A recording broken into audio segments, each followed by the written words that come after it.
Magandang araw mga kamisteryo. Nandito tayo ngayon sa secret tunnel sa isla ng Boracay. Ito ang Rexon Boracay Hostel. Napakamurang accommodation sa Station 2 ng Boracay. 500 pesos per night per pax.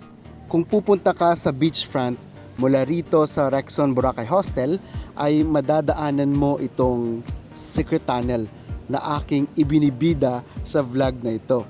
So ito ang tunnel na sinasabi ko. Napakakipot na daanan.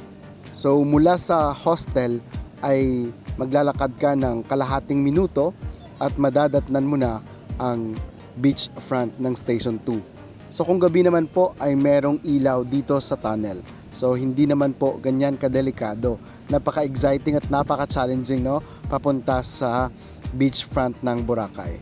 So ilang segundo na lang ay bubungad na sa atin ang maputi at napakagandang beachfront ng Boracay. Ang world-class isla ng Boracay.